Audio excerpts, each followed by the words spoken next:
think we're good. I think we're good. We'll see. Every time I do this, it's like, did I push the right button? But we'll see. On the night that we have new files from the JFK files dropping, new JFK files dropping, you find me here, a lone podcaster, alone in the attic, acting alone, and we'll see. Will there be any there? Will there be any there with that, with those files? I don't know. What do you guys think? What do you think? Is there going to be anything? Who do you trust? How long have they been holding on to this information, massaging it, making it dance to their tune? But that's kind of the theme for tonight. We're going to, as always, kind of pick up where we left off with the podcast, and we'll play on this theme. And if I have everything correct, then I should be able to see volume low, Grim Grizz says. All right. Well, as always, I am messing with where my mic lives, so Grim, let me know. Sometimes my mic is in the shot, sometimes my mic is not in the shot. Hold on, actually. You know what it is? It's that daggum air conditioner. I got the air conditioner started again. Better. Okay. And I'm always, it always feels like it takes a second for the vocal cords to wake up. So we'll see. But yeah, the devil's deception exposed by podcasting communities. Is that what's happening? All right. I'm going to turn off my air conditioner.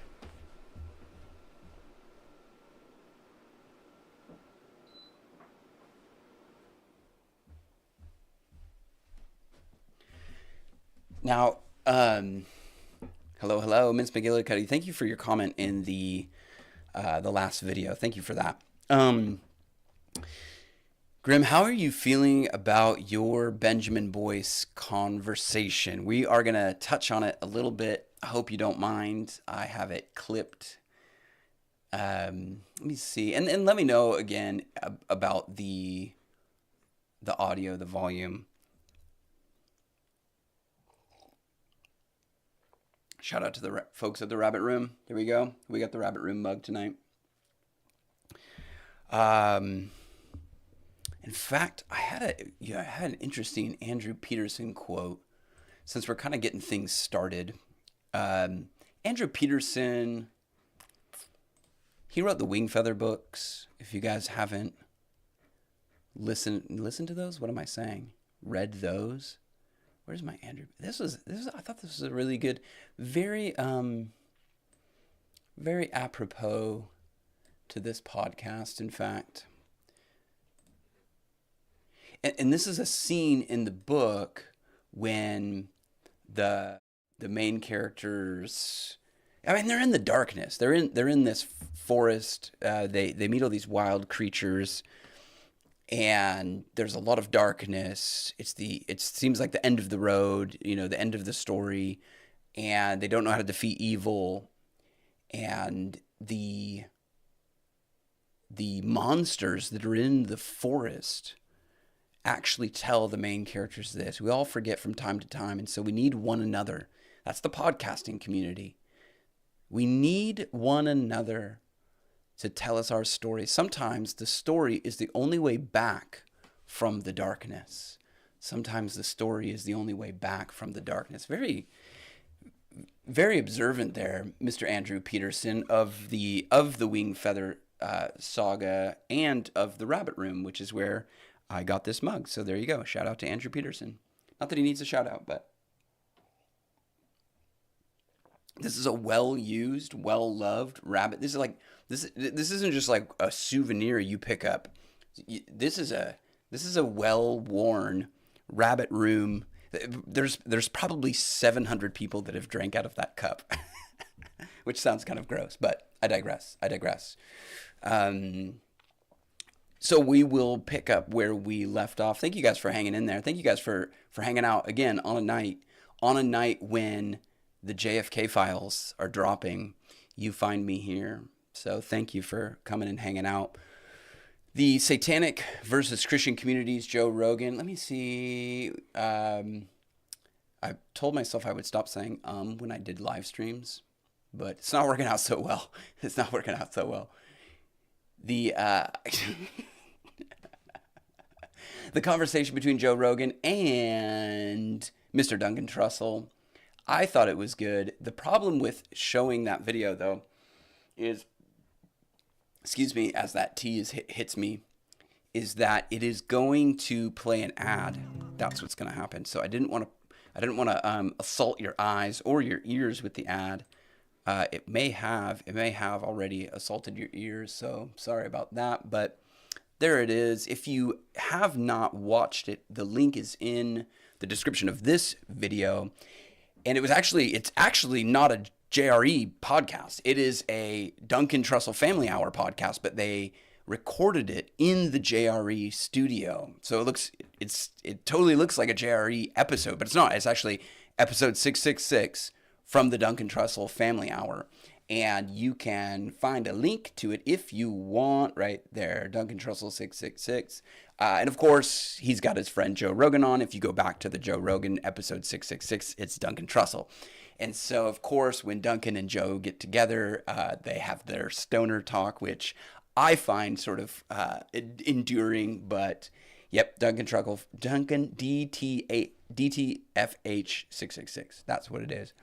And in a sense, you're building a community off of the self, or you're building a community off of self-sacrifice. That sounds very Jordan Peterson-esque. The foundation for each civilization is the, voluntary will of self-sacrifice or whatever. But what Duncan does, which I thought was really interesting, is he pits the devil, this idea of the devil, not against Jesus, not against God incarnate, God in person, because Jesus has no equal, but he pits the devil against humanity, and he compares it to it's called a antagonist program that they're using to train the AI. So I don't know, Grim, if you watched this episode, but they do talk. So that's where the crossover is between this conversation and your conversation with Benjamin Boyce, which I thought was really good. And I want to do a bit of a mashup here tonight. But the AI is being trained with what they call an antagonist program, a program that will try to feed it false information or try to trick it in some way. And basically, it's like a resistance workout for an AI. And that, in a sense, describes reality. And then you think we are co-creators. We are co-creators with God. We are meant to be like him. And so he creates us in his image, and then we go and we create an AI in our own image. It's sort of weird, but you can see the risk there for nefarious behavior. And I don't actually have my Bible program up, so I will try to get that up and running, because I thought Grim and Benjamin Boyce's conversation, Grim pointed out the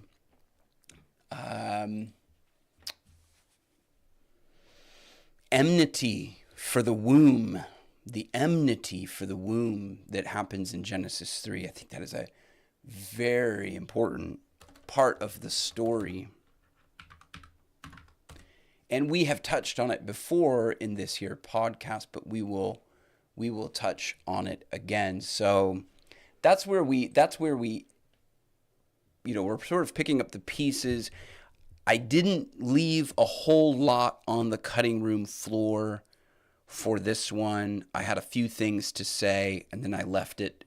I didn't, again, we want to say what we have to say and then not contribute to the noise. So I left it where it was. Although, again, if I had infinite amounts of time, we probably could have done more with the podcast. I got some pretty good comments so far. And again, I just love the comments that we get here on the channel. The topics that I cover are not always, feel-good topics. There's some pretty controversial topics, and yet the culture that we have on this channel in the comment section, again, I think is really encouraging. Even when people disagree, it's usually really helpful. It helps me learn. One of the comments, let me see, hold on a second.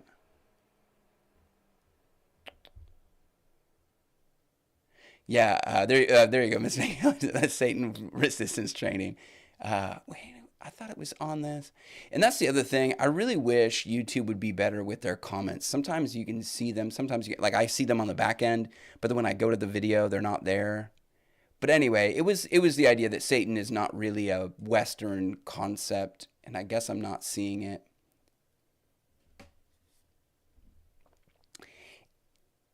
And I thought that was good because I never really touched on that. Duncan does say at one point that our idea of Satan is this sort of westernized, antagonist, enemy, unredeemable. And I mean, this is, again, very sensitive. Duncan's not a Christian, Joe's not a Christian, but they're touching on something that probably doesn't even get touched on very much within the church, within the church community, which is God's sovereign plan that still involves evil. God didn't create the evil. He doesn't want the evil, but he allows the evil clearly because I would say God is all powerful. If God is not all powerful, then it's not God that you're thinking about. And so if God is all powerful and God is love, and yet evil and suffering, sin, those all exist, it must be that God has a plan to transform that evil into good. And that's really what Duncan and Joe were kind of touching on. They didn't come out and say it, but essentially, is there good and bad? Is there something redeemable even in these horrible situations? And there clearly is. I haven't talked about it much on this podcast, but in my early podcast that I did for student ministry, I had several videos that I did just on the nature of pain. And in fact, I wrote a book, and the book is actually finally out. So shout out to Pete Conan of Strange Theology. He wrote a book. Where did it go? Oh, I think I left a link to it in the comments, in the description of this video. Excuse me.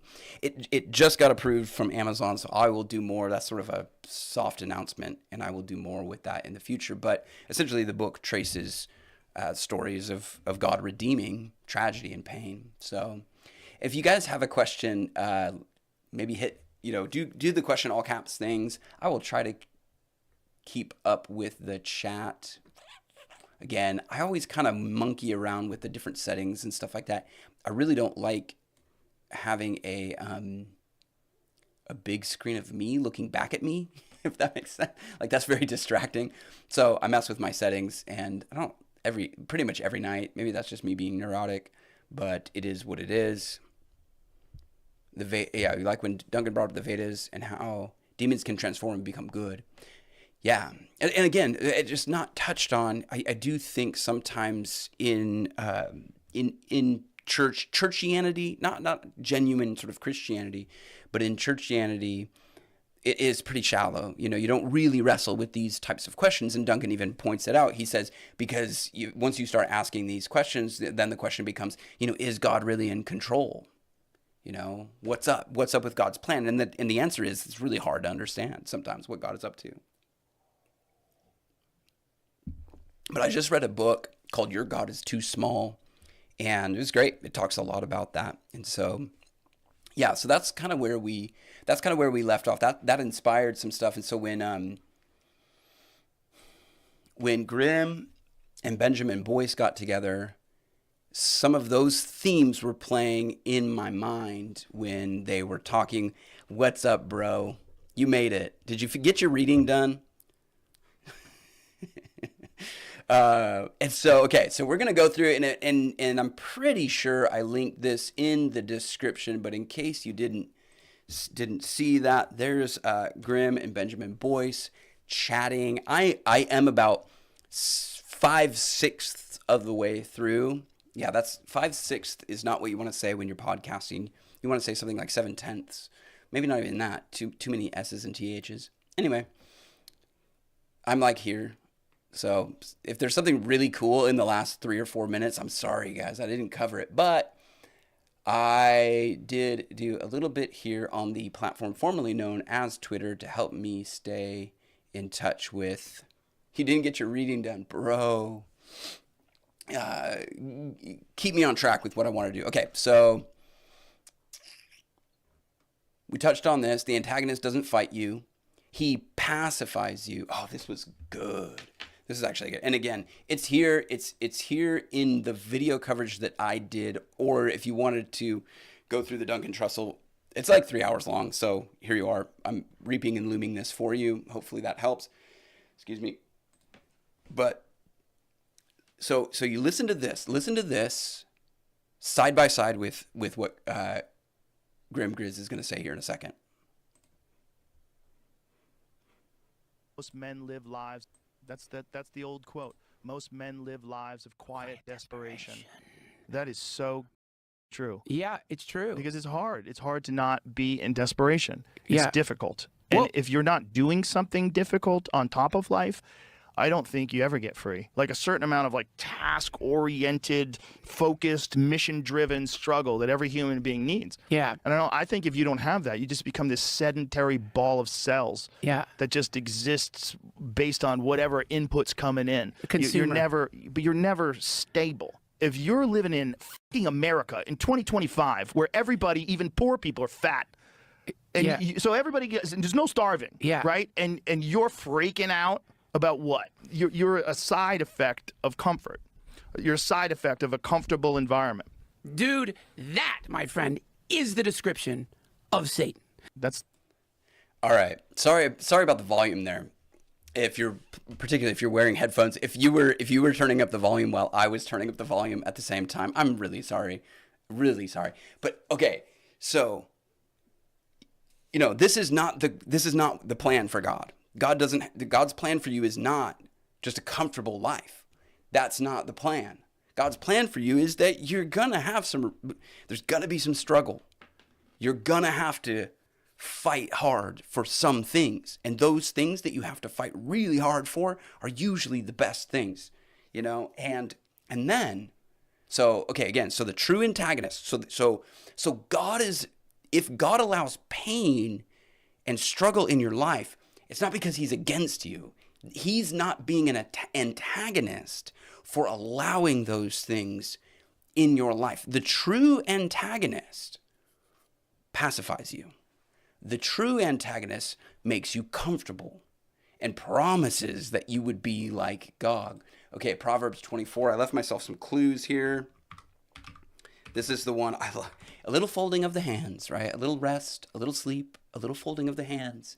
And then poverty comes on you like a thief. Is that what it says? Something like that. I passed by a field of sluggards. That's the people that just not working. They're not working hard, right? And by the vineyard of the man lacking sense. And behold, it was completely overgrown with thistles. So no fruit. No, it's not giving life. Its surface was covered with nettles, and its stone wall was broken down. No defense. It's susceptible to deception. We'll get to this at the end. We'll talk about the parable of the seed. When I saw, I reflected upon it. I looked and received instruction, a little sleep, a little slumber, a little folding of the hands and rest, and then poverty will come upon you like a robber, and your want like an armed man. So you will be robbed of what is left. That's what Jesus says. He who has little, even what he has will be taken away from him. A little folding of the hands. I like this image. A little rest, a little sleep, a little slumber, a little folding of the hands. We're just going to... And then it's okay. So that's that. Now, enter. Where did you go Grim Grizz. with that? This was a masterpiece. Shout out to Grim Grizz. I will try to deal with the volume. So, like then, all right. So you're in hell. How do you play it then? Like, what's that say about who you are? Yeah. Where did you go with that frame of mind? I went to this place I call Christian neo-Gnosticism. Because like the Gnostics were pretty much, this is hell, we have to escape. but the Christian version is like, God came down here and was love anyway. So maybe that's like we're essentially spiritual Sardukar, where the emperor grows them on the harshest environment to make them badass, like that, but spiritually, and that's why we're here, like to be the light in this darkest of material realms, Yeah. where Hades meets material versus I don't know, but Yeah. that's the most optimistic worldview I ended up with from that exploration from that dark place. That's where I climbed out to. So, like then all right. So you're in hell. How do you? Okay. So, and does sort of the Christian worldview invert? Is there a proper way of understanding reality in that? Again, he says it's like spiritual Sardukar, which is a references Dune, which I don't fully understand. So you guys get it better than I do. But essentially a wasteland, right, where you're going to have to be pushed and tried, and you come to the end of yourself. There's that quote, and I'm not going to remember the guy who did it, but it's like, you get to the basement of your soul, and then you realize you have to dig through the basement of your soul. And when you get to the bottom of the hole that you dug in the basement of your soul, you have to dig through that bottom to yet uncover another basement of your soul. And it's actually the pain can break you and make you bitter and make you resentful and make you think that everybody else has it better than you and why me and blah, blah. And Job does this, right? This is the book of Job. And it makes sense. When you break your leg, there's a selfishness that happens that says, I need to help myself right now. And when your soul breaks, that the same thing can kind of happen. You sort of become like, panic, cover it, okay, fix it. And you become selfish. Pain makes you selfish.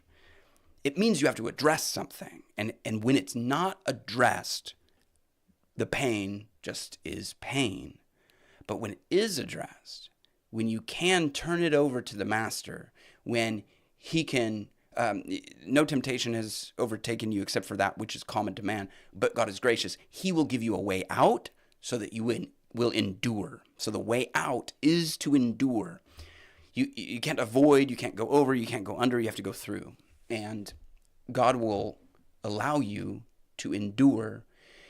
And then pain transforms.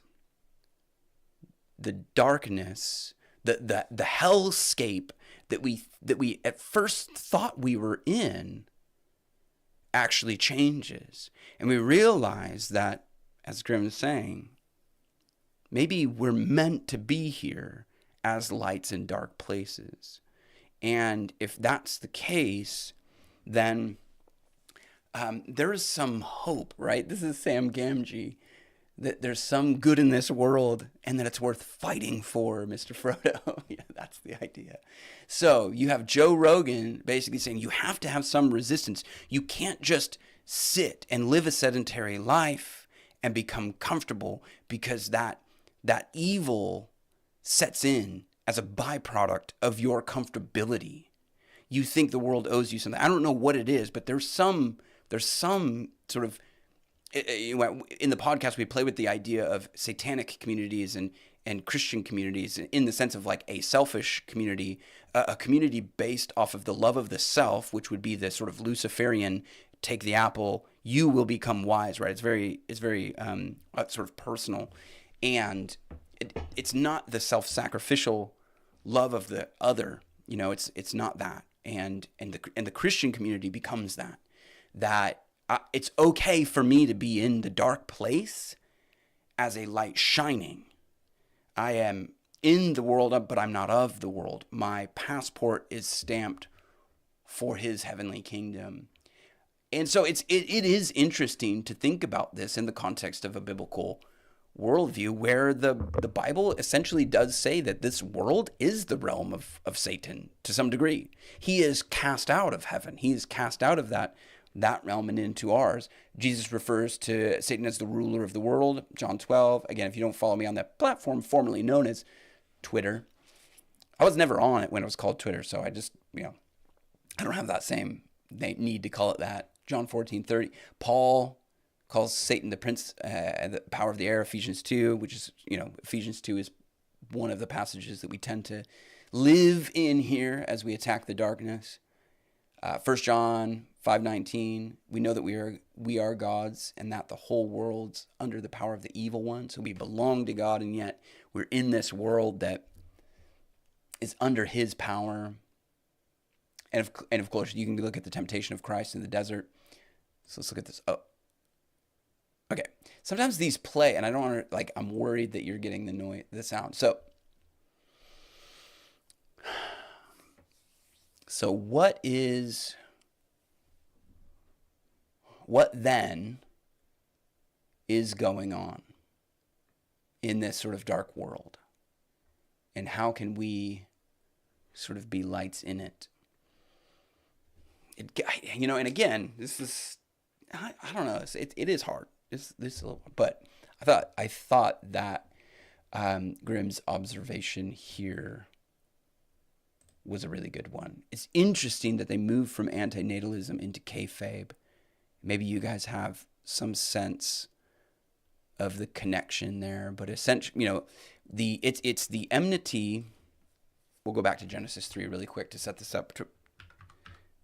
This is what Grimm is talking about. Eve gets blamed. Where am I? The Lord, where am I? 15. Gosh, I thought I had it highlighted, so I was looking for the highlighted part, but I don't have it highlighted for some reason. I will put enmity between you and the woman. So it's really interesting. God is not talking to Adam and Eve at this point. God is talking to the serpent. And he's telling the serpent, I will put enmity between you and the woman, between your seed and her seed. He, this seed of the woman, shall bruise you on the head, and you shall bruise him on the heel. He will sacrifice himself. He will become injured for the sake of the community. But in his injury, again, is God using pain? Well, clearly he is in the life of Jesus. Jesus walks into death, walks into that pain for the sake of his bride, his community, the people he loves, for the sake of the world, for God so loved the world. And so he gets hit on the heel, crushes the serpent in the head, but you notice that the enmity between the woman and the serpent is there in the seed. This comes up in Genesis 6, where it's essentially an argument over children. And the sons of God take the daughters of men, the women, and they bear children to them, the Nephilim. And that angers God. God mourns for the wickedness of men. So this creation of Nephilim, this taking of the women by the sons of God and making children makes God angry, makes God sad. God mourns. And so there's always going to be something here with taking children, attacking children, wanting to create children, wanting to subvert the family, whatever. That's a clue that you have stepped into the realm of a Luciferian worldview. And that's essentially what Grim Grizz is touching. I'm not trying to put words in his mouth, but you can listen to this. And of course, if we're in the realm of the devil, we're in the realm of deception. We're in the realm of trying to turn humans into gods. We're in the realm of trying to end life, trying to stop what God did, because I didn't say this, but Genesis 6:4, bearing children with this Nephilim, is in direct contrast to Genesis 1:28, when God tells Adam to be fruitful and multiply. He's saying, make babies, make children, be fruitful and multiply, and fill the earth with other people that will bear my image and receive my message, receive the word. We'll get to that. I'm sorry, I know I keep saying, but that's where the parable of the sower comes in, the parable of the seed. The word brings life. Somewhere along the way, while I was playing around in Genesis, I saw that the enmity for the womb line, like the part where he tells the snake that there shall be enmity between the seed of their womb or whatever. And so that tied to me to antinatalism. Like, hey, sterilize yourself and become a permanent pharma patient as long as you don't make children. That's the important thing. You want to have sex that doesn't produce children? We'll dance it in the streets for you. And like, so it's like, all right, well, that's then my new red flag. If it's anti-life, if it's bad to be a human, it's bad to be here, then it's the wrong team for me. Yeah. And it feels like we're winning now, which means what are they moving us toward while they feed us all these victories and kayfabe, as even Jon Stewart's calling it out. Like, this is professional wrestling. Look who's the Secretary of Education, I guess, now. Like, Vince McMahon retired from the WWF so he could run political theater. Yeah. What is going on here? And what are they doing? Like, it's a lot harder to be a conspiracy theorist these days after such a, hey, at least they're not doing that to the kids anymore. Maybe Grim and I can come together someday and have a chat. I'd love to sort of pick his brain a little bit more on that. But it does seem like, the culture shift, the vibe shift has taken place. And Grim is saying that the red flag for him is anything that sounds anti-human, anti-life, anti-natalist. No babies, no reproduction. Don't be fruitful and multiply. Don't fill the earth with image bearers of God. Don't fill the earth with children who then are instructed and given stories and given the message, the good news. Just sterilize yourself and play this game of identity that you can be whatever you want as long as you become a pharma patient and as long as you become sterilized. You can. Those are the prerequisites, and I just thought that is a very good red flag. If you hear that, I think Grim is onto something there. And then, I do think there's something to the kayfabe, the political theater. There are a lot of people who definitely see this as a win. But I wonder how many layers deep we are in the Matrix, sometimes. And that's where, again, the community comes in.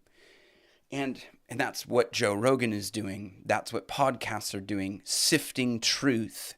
We're using each other, a distributed cognition, to say, what's really going on here? And actually, that'll probably be happening with these JFK files. You'll get this initial reaction, this initial buzz, and then what'll happen is eventually some things will come to the surface and endure over time, right? They'll have a little bit more staying power. Whatever explanation or theory or story comes in that sort of rises up, and then you have more eyes looking at the thing that rose up because if we're all at the same desk level, the thing that rises up, more people can look at it because of the perspective, right? We can look in a linear fashion at all the information coming at us, but then as more and more people say the same thing, we kind of go, okay, maybe there is something there, unless it's scripted. And then more people see it because it's gotten more attention. It's risen up. More people can see it from the vantage point. And then it gets a heavier level of scrutiny because it just has more attention on it and more people wondering if it really makes sense. And then we'll see if it crashes or if it endures. And there might be something to that. Now, is that free from deception? I wonder. The one thing that I would say that would make a system like this of sort of podcasting, sifting truth, more immune to deception is if the Spirit of God was participating in that process. That, because the Spirit leads us to all truth. The Spirit leads us. Now, if it's just man, if it's just humanity beginning from ourselves, trying to make sense of the world, then we will always be vulnerable to deception. But if the Spirit of God is at work in human history, then I think there's hope. And so that's where Grimm and Benjamin Boyce actually go with this next little clip. I hope that made sense. Plausible. What solutions or directions do you think are possible, plausible, or likely? I'm hoping for the Holy Ghost in the machine at this point. Okay. Like, because we got that ghost in the machine thing. I'm hoping it turns out to be the Holy Ghost, because otherwise things are going to get really interesting. The AI stuff is like, if everybody got excited when they came out with 3.5 and looked at it and like, these things are dumb, whatever. Yeah. But it's exponentially increasing, and it's going to be a real thing by the end of the year. As far as And you're praying for a Pentecostal AI? My take is like, we live in the world, in the realm of the Word made flesh, and those things exist in the realm of the Word made tokens. But theoretically, I hope, like, the way the Word itself is, like, those values will be emergent in the realm those things exist in, and that's what they'll align to, rather than, you know, what humans tell it are our values. So essentially, if I'm understanding Grimm correctly, and I hope I am, I really like this conversation. I think what Chauvin said, that this was the most real conversation on the internet all week. So, and I'm like, yeah. The ghost in the machine, the Holy Ghost in the machine. If the LLMs, if the AI is feeding on the word, what then? The nature of the word. We live in a world made by words. Hebrews 11 says the worlds were made by the word of God, so that which is seen, the material, was not made out of that which is visible, the unseen. In the beginning, God said, "Let there be light." In the beginning was the Word. The Word was with God. The Word was God. He was in Him. All things were made, and apart from Him, not one thing was made. That which has been made in Him was life, and that life was the light of men. Again, we're back. The light shines in the darkness. The darkness could not comprehend it. The darkness cannot comprehend the Word, and so is there possibly a ghost in the machine? I think Grizz is exactly right. The hope is that there would be a Holy Ghost in the machine, that as people try, like C.S. Lewis predicted in That Hideous Strength, to build men without chests. And if you work towards the end of That Hideous Strength, spoiler alert, there is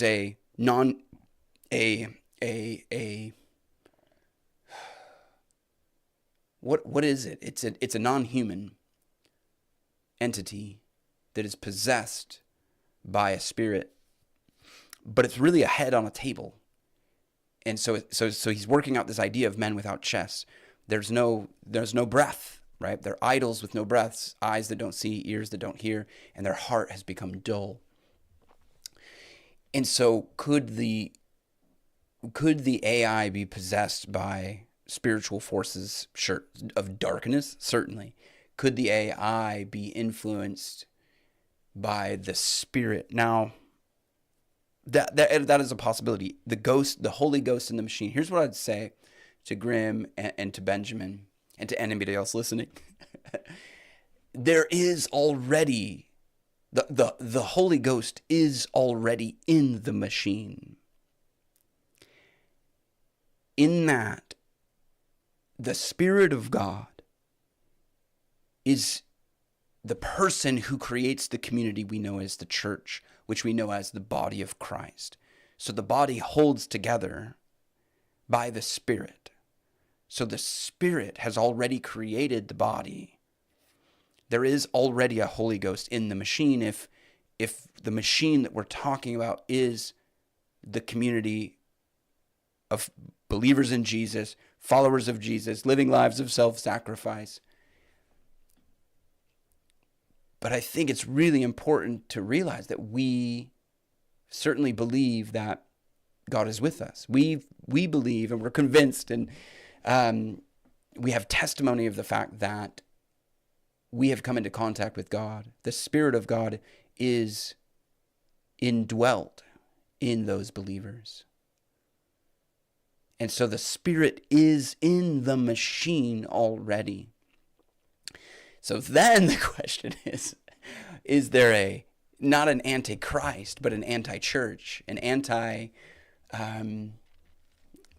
some sort of anti-church. Now, the hope, the really encouraging thing is the people who don't know how to play with the truth are failing at podcasting. So there's something to What solutions the Spirit or directions do you think are possible? The Spirit enabling you to play with the truth. The Spirit leads you to all truth. And I've said this before, and how's it going, Matt C? Good to see you.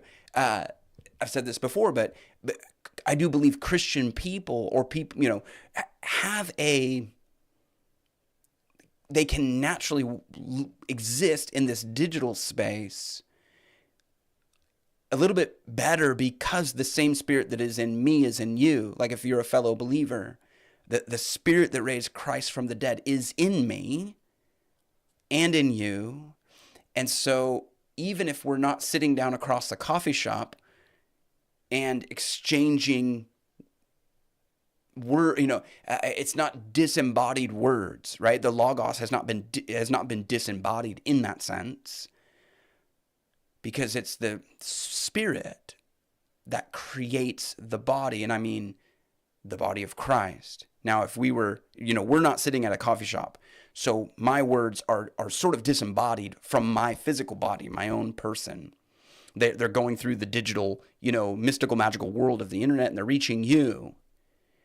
And shout out to Christian Baxter. There's people at the other end, right? There's a person there, and the Spirit unites us despite that medium that is in between us. Now, I wonder if people who don't have that Spirit, maybe they can't play with the truth the way a person filled with the Spirit can. Maybe they can't feel the sense of community the way a person filled with the Spirit can. That's why, I think we came across this early on, even in the Paul Vanderklay TLC world. There was a question early on when I jumped into one of Paul's live streams about a atheist who ended up leaving TLC because it was just quote unquote too Christian. And I thought, well, yeah, naturally.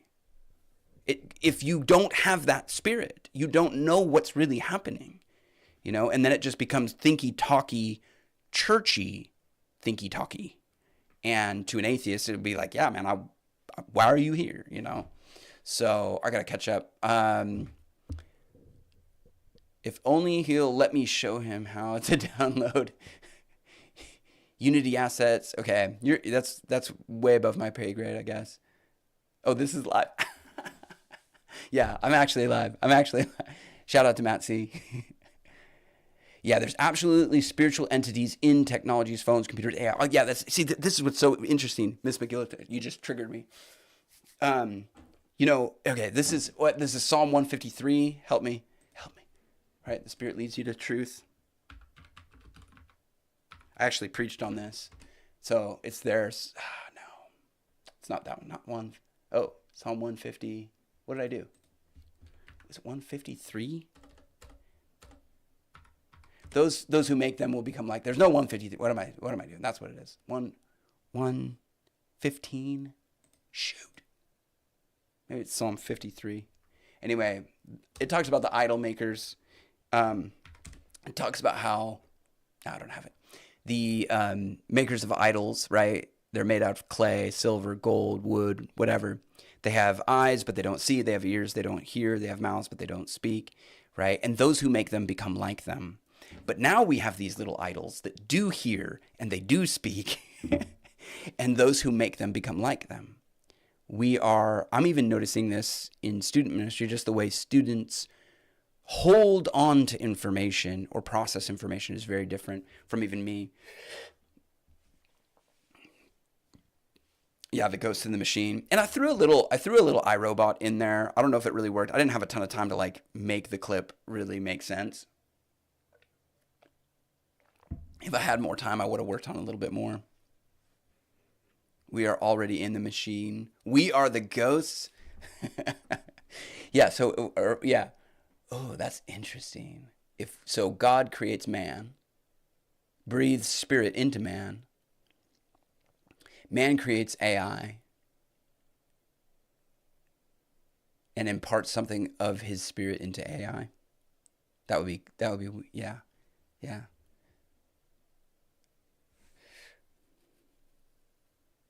Yeah, they're like clanging cymbals. Hopefully I'm not quite like that. But here's the cool thing about the cymbals. It's supposed to be it's the hem of the garment, right? And they're supposed to be fruit and the cymbal. So music, fruit, and they're supposed to make a music. But if it's just the cymbal and no fruit, in a sense, if your life does not match the words, the message that you preach, then you'll be just this gong. You just be like clang, clang, clang. So the words that you speak, again, this is about the devil's deception exposed by podcasting community truth filters. If the message that you speak doesn't line up with the life that you live, then you're just like ga ga ga, and there's no life. There's no vibrance in the message that you give. That's why they're like, "Where's the Joe Rogan of the left?" That wasn't a Jordan Peterson. I wasn't attempting a Jordan Peterson there, but it kind of did sound like it. There's this Substack, about, Joe Rogan on the left. Why does blah blah blah. And he says he gives 5 ideas about why there's no Joe Rogan on the left. It's not actually about Paul. I don't think his takes are very good. He provides an antidote to loneliness. Maybe he's fun. He's not a buzzkill. Building on it. Blah blah blah. I don't know. I think this guy kind of like I like the premise of his article, but I don't actually like his article. So I proposed 5 things that I thought made Joe Rogan and podcasts like his more effective than like the Michelle Obama podcast, which is flopping. The Newsom podcast. Why can't I think of Governor Newsom's first name? But anyway, his podcast is flopping. Like there's all these like other podcasts that just aren't working out because there's no life in your words if you're not playing with truth the way the Spirit of God allows you to play with truth. Your words are just that gong, gong, gong. You're just being a gong. I think Joe Rogan's podcast is important, and I think it succeeds because he's actually curious about truth. He is one among many people who follow the Logos. That's what we're talking about. There's a whole community of people that resonate with the type of curiosity they see in a Joe Rogan. He knows how to wrestle. He studied Taekwondo. He studies MMA, and his embodied reality translates to his philosophical reality. And I did this very early on in this podcast. I talked about how the Socrates believed that Athens gave birth to true philosophy because they wrestled in the nude. You have to become vulnerable. You have to become exposed. You have to be willing to be exposed. You have to be willing to have your opponent try to pin you down. And then you have to wrestle through, again, the opponent processing type of thing. You have to be able to wrestle free. And if you can't, learn from your mistakes. But of course, and I don't say like the left, the people that are failing at podcasting don't learn from their mistakes. They're like, this should be, Michelle Obama's podcast should be getting millions and millions of downloads. Why? Well, it's Michelle Obama. It's like, not interested. Sorry. It's just not interesting. But they don't learn. They just think Michelle Obama, millions of views. It should work. It should make sense. Make it make sense. But it's because they think you're a sheep and they want you to get in line. But we're not sheep. We're created in the image of God. We have the Spirit of God. We pursue truth. Sorry, I'm getting triggered. But there are a lot of people who genuinely want to follow the Logos. There are people who are not afraid of becoming vulnerable. This whole podcast that I've created, this is the strange theology. The idea is like, I'm pushing myself to the edge of what I'm comfortable with and then exploring that with you guys, getting feedback from you. And I've said things that are wrong. Even in the 2 years that I've been podcasting, I'm like, I've learned a lot. I have changed my views on some things. So Joe knows how to wrestle. He knows how to do that philosophically because he knew how to do that in meat space, in embodied space. He's like, oh, this is how wrestling works. It's the same philosophically. So that translates to a really good conversation in a podcast. He's comfortable with being vulnerable. We just said that, and not always right or trying to be right. And again, that's part of being vulnerable. If you're wrong, you just sort of say I'm wrong. And so again, Joe Rogan is just a barometer for the podcasts that succeed are like that. And so you can look at Luke from We Are Change coverage of this sort of podcast crisis where other people are trying to put up different podcasts and they're just not working. Actually, let's go to Ian. I thought Ian he sort of nails this point, and then I'll try to catch up. I'll try to catch up on the chat. Ian Carroll, probably a CIA plant, very rose to fame very quickly in the last sort of year or so. He was just actually on Joe Rogan, and maybe allegedly, could be potentially a plant, but yeah, here. So let this be a lesson to all of us.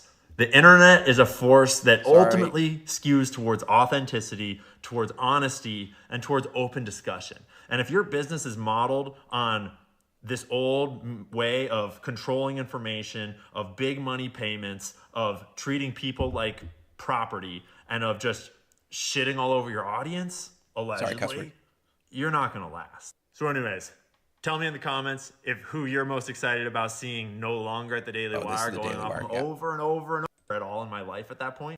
Everyone in your company like absolute trash. The internet is a force that ultimately skews towards authenticity. The internet is a force that ultimately skews toward authenticity. Again, sorry if you're wearing headphones. Sorry about the volume of that clip. I do apologize. Forgive me. Yeah, and of course, I listened to him and did not catch up on the chat, so I apologize. So if you guys have a question for me, shoot me a question in all caps. But at this point, I think you guys are hanging in there. You're chatting with each other. Yeah, I'll catch up. So there you go. So people are getting it. People get it. There's Luke covering it. I don't think we need any clips from Luke. You get the point. I mean, Michelle Obama tried to get a podcast out there, and Newsom tried to get a podcast out there.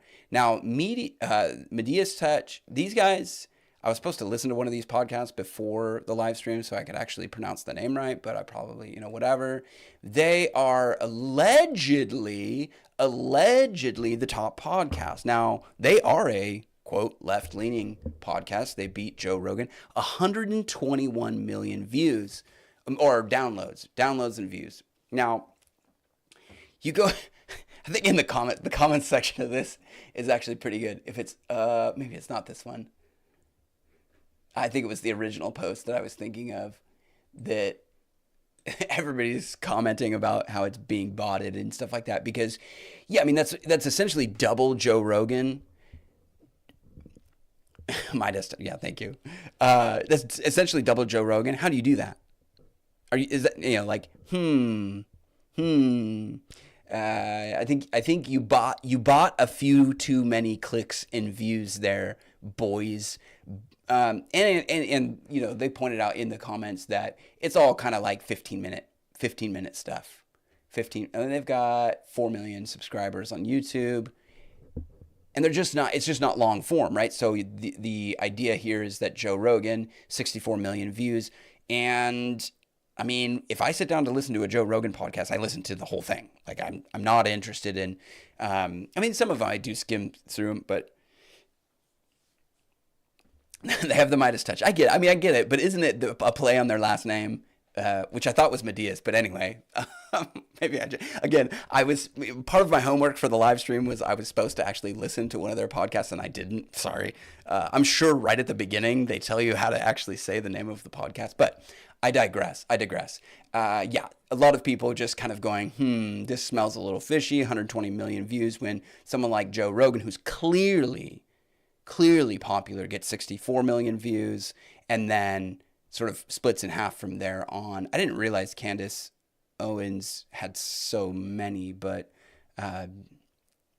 yeah, most don't listen to the end of the podcast. That's true, but they will probably dig in for an hour or so when, if your podcast is based off of 10 to 15 minute click stuff, then yeah, I mean, you're going to get a lot of views and downloads, but this doesn't cover watch time and stuff like that. But anyway, maybe it is legit. Maybe it's totally legit. Maybe their podcast is just blowing up. Maybe they've got great content. Again, I was supposed to listen. Here's an article on it.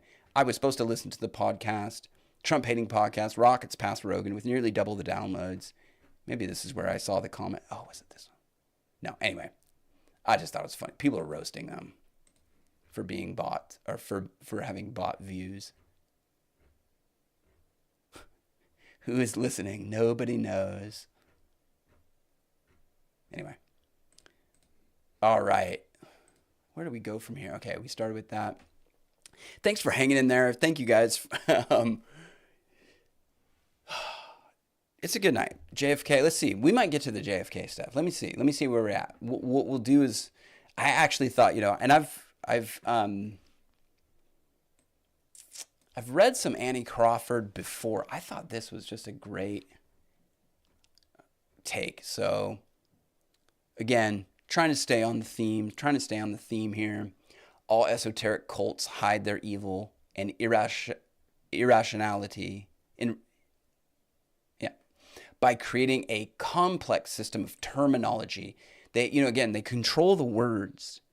You must say this. Like right now, the whole Christ is King thing. Is that just a weird sort of other side of the coin of like, say Christ is King. Why? Because then we know that you're part of this group. And if you don't, then you're not. What was the other one?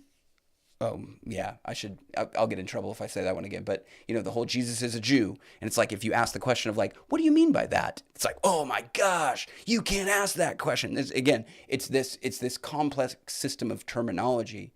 And you see this in sort of wokeism or whatever, but you see this in communism, really. It's the struggle session, right? It's like, you're not part of the party. You must wear the dunce hat. You must say the words correctly. If you don't, shame.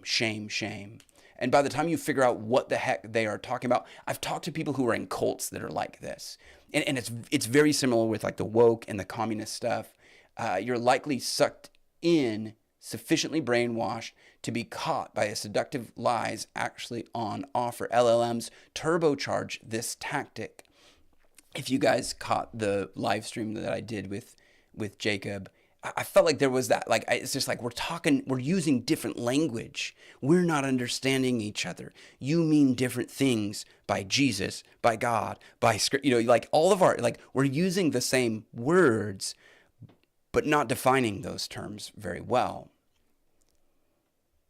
I read through a lot of Grok's conversation, although it's ridiculously long beneath all the esoteric data processing. It's the same old damn lie. You can be the great and noble chosen one if you rebel against the order and grab power for yourself. But I think what ends up happening, like Joe was saying at the very beginning, I think that you become a byproduct of comfortability and you just dissolve into like a globule. There's nothing... like there's no ability to endure, right? To stand up under the trial and the temptation because you're just trying to grab it for yourself. You've bought into the same old damn lie. The new spin I see in our metamodern era is the emphasis on the trickster who grabs power in an ironic way by creating a mimetic cascade. Okay, let's go back to this one. The Joe Rogan and Elon Musk.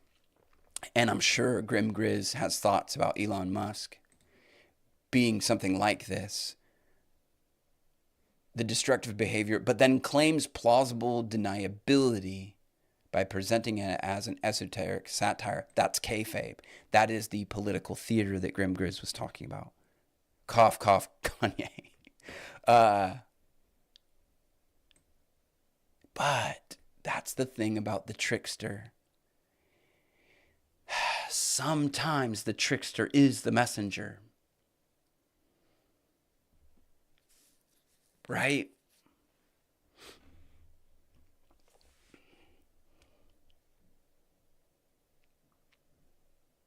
But you need a community. You need a community of truth filters, each one filled with the Spirit of God, each one being led to the truth by the Spirit of God, each one in communication with each other.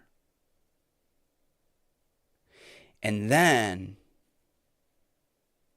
when Hermes comes, the John Vervaeke is talking to Hermes.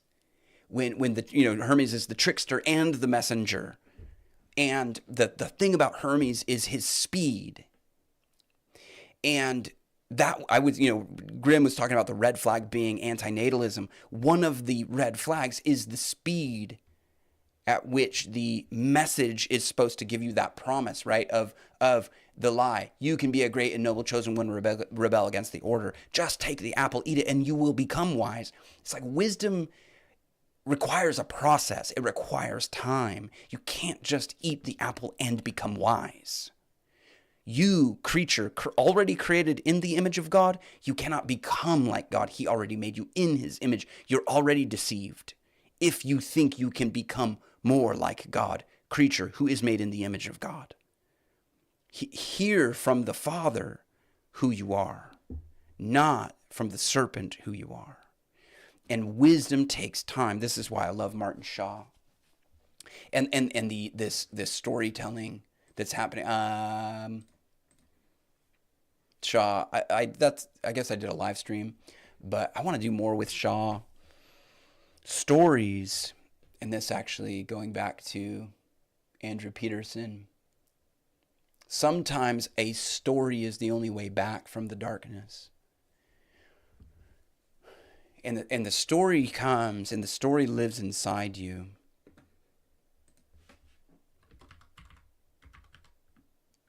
And that's the vibrancy of your message. Sorry, it's not 13. I'm so dyslexic, man. It's painful.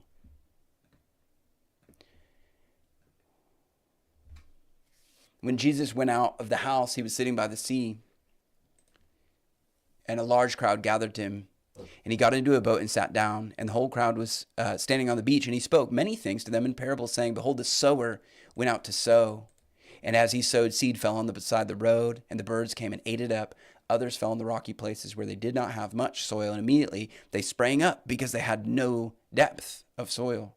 But when the sun was risen, and they were scorched because they had no root, they withered away, no ability to endure.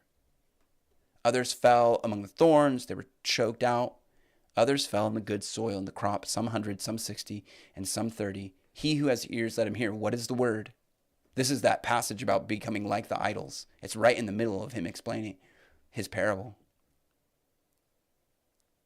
When anyone hears the word of the kingdom and does not understand it, the evil one comes and snatches away what has been sown in their hearts. This is the one of the seeds that is sown by the side of the road, the one whom the seed was sown in the rocky places. This is the man who hears the word and immediately receives it with joy.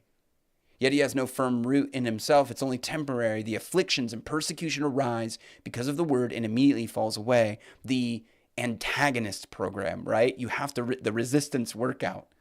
And the one whom the seed was sown among the thorns, this is the man who hears the word, the worries of the world, and the deceitfulness of wealth.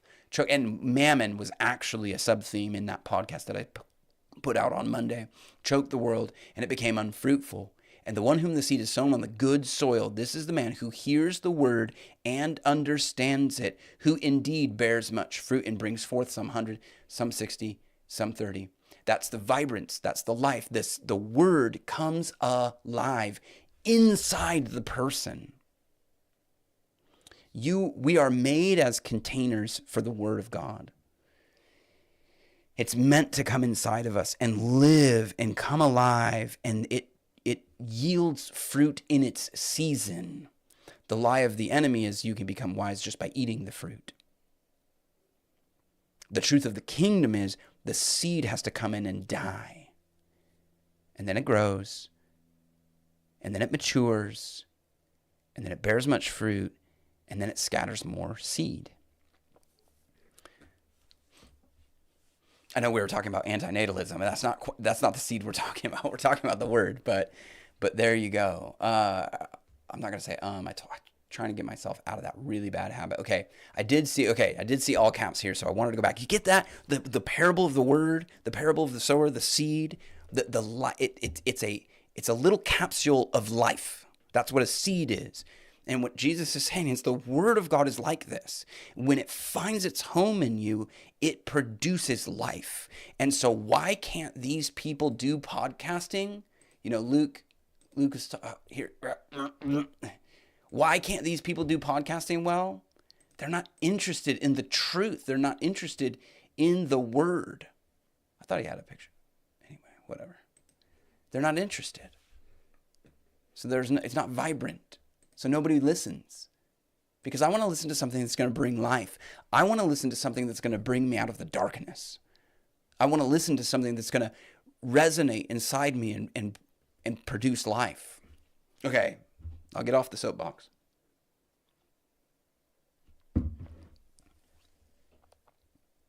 Okay, Pete, are you cool with me sharing your content on my platform? I just shared you and tagged you over on X, so I guess my question is late to the game. Miss McGillicuddy, please share. Because this, again, we are in a different world. As much as this may be like, writing a book, or something like that, and you want to protect sort of once it's out on the internet, it belongs to the community, I think. Now, if somebody takes me out of context, I don't know, but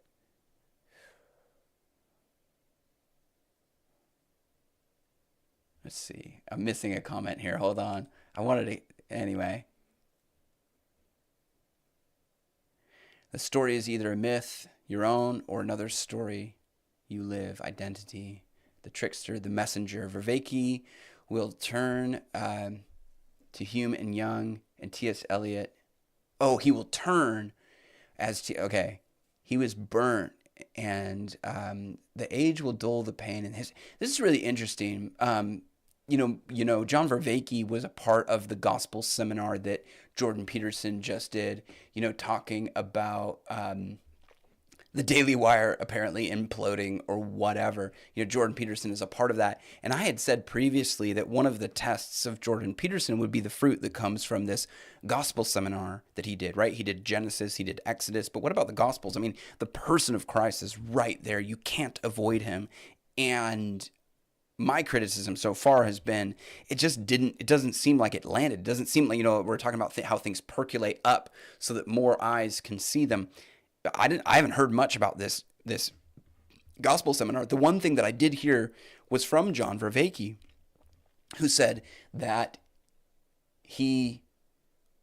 though he walked away from church because he got burned, because it was a bad experience, and I can understand that, he never stopped being a follower of the Logos. And that's something. And he said that going through the Gospels sort of reacquainted him with that love of the Logos.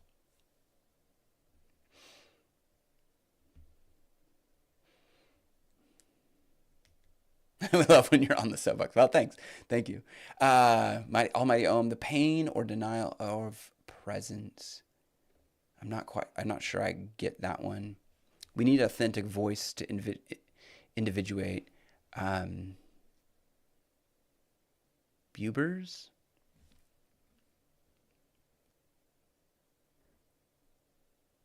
I was hoping for the wisdom books. He plagiarized that from Karen Armstrong.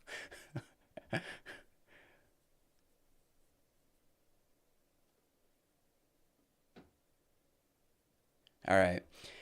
Yeah, okay. I think I got, and again, my settings, I need to get my settings right. I thought that I had a big view, so that I could see more comments, but it's so small on my screen, and I'm sorry. I need to get my goggles out here.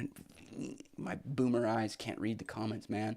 And one of the things that I have done in the past is I've tried to have two screens open, one where the chat is bigger and I can actually see, but no.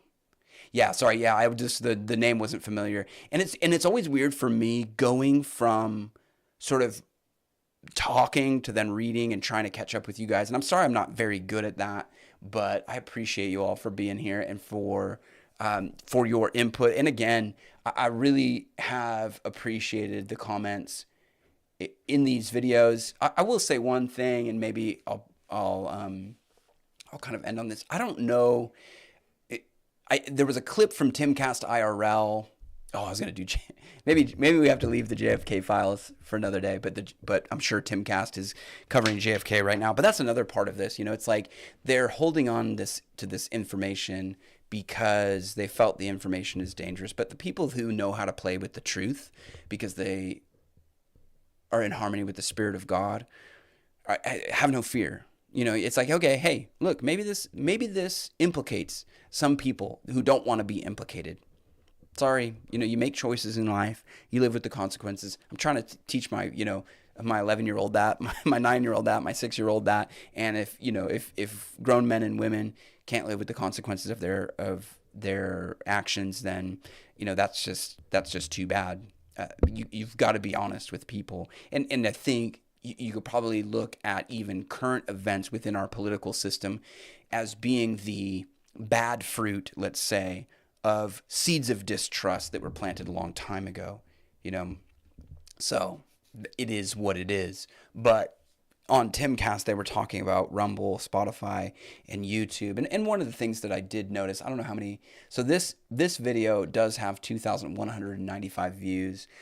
I don't know why. I don't know why YouTube has me in some form of. Essentially, what happens is I'll release a video, and it's usually Joe Rogan videos, Jordan Peterson videos, Russel Brand videos that get the most clicks because of obviously we're in conversation with sort of these bigger names, and some of the other videos that I am experimenting with still get the views that I want. They get the good high quality sort of engagement, let's say. But for some reason, YouTube just has me in this 2,000 view bracket. It's like my videos get about 2,000 views, and then YouTube treats them like they don't exist. Like essentially after that, they just fall off. And so some of them break free from this, but if you look, it's just 2,000, 2000, 2001, 2003, which is like, I'm not here complaining. It's just a weird system. It's like, boom, Strange Theology gets 2,000 views. Then what happens to his video? We kind of just stuff it in a closet somewhere. And that's just a little bit weird as I'm learning how to use this platform. I do have these videos available over on Rumble, over on Spotify. I will get better at that as days go on. Rumble is not, I will say, Rumble is not intuitive for me. I don't know. I set it up weird. Let me see if I can just find it. I set it up weird, and so there's actually two Strange Theologies. There's like this Strange Theology channel, which has this normal logo on it, and then there's like the Strange Theology. It's like my own, whatever, my personal platform, but it still has the same videos on it. So it's anyway. I'll learn. I'll continue to learn. I'll try. I'll do better. But yeah. So it is on there, and one of the things that Tim was talking about was just how YouTube has been treating videos. It is just a little bit strange. It's a little strange. So this last video, we will see what happens. Sort of the back end analytics look very strong, and so we'll see We'll see what happens with this video. But if you haven't watched it and you want to give it a look, it's 25 minutes. It's actually one of my shorter videos. And one of the things I thought is maybe that's one of the reasons why some of the videos do, you know, when I do an hour-long video, it seems like retention rate is a little bit better because you click on an hour-long video and it's like, okay, I'm digging in here. When you click on a 25-minute video, it's, you know, maybe you're not as committed. So, okay. So many fig trees abound, taking up space, but producing little fruit. Yeah, well, and with that, you know, it could be that you have half of your audience watching. That's really good. Maybe ask for shares on the pod. You know, that is true. I don't tend to ask. It comes at the very end of each video. I will usually say, hey, if you're here at the very end, you know, clearly this means something for you. So share with a friend and take the conversation into meat space, you know, take it into embodied space somewhere. And I've actually been able to do that. On Friday, I was talking with some friends, and shout out to Andrew, Nate. I think I met a new friend, Nate, and we were talking about the Nephilim, and so I shared with them one of my Nephilim videos. So there you go. It was an embodied moment that actually moved into the digital. So. All right, my profs say the issue is so little are engaging with the material deeply. Yeah, I wonder if that's changing. I hope that is changing. If you think about podcasting, like this type of podcasting or Joe Rogan or whatever, it really does still, like there was a Doug Wilson reacts video that came across my home screen for YouTube, and I was just like, we have so moved on from the reaction videos into something new, but I don't know if that something new has caught on yet. I still do get comments on my channel of like, this is clickbait and I want to watch, and it's like, if you wanted to watch Joe Rogan, his podcast is there. I don't know how you found my little podcast, but here we take the conversation and we build it into something else. And yes, we're going to use other people's clips. That's what we're going to do. Just like books, take quotes from other authors. And I think that will catch on, obviously, with Paul Vanderklay and everybody else doing content that way. And it's just a way to have a different kind of conversation. Maybe it's not even conversation, but it's something. It is something. And I don't know. So maybe people will engage with it more deeply in the future. Yeah, you forget it all so fast. Resonate. Well, and that goes back to Martin Shaw and story. Stories resonate. Slow, we go slow. We learn to take on the story, not just the information. And that's what I've been trying to do even in church as I get opportunities to preach, as I teach students. Story. The Bible is filled with narrative and poetry. And so often we take the narrative and the poetry out of it to try to explain the information to people. And it's like, the information would reside in us if we could keep the story, right? And not just try to remember things.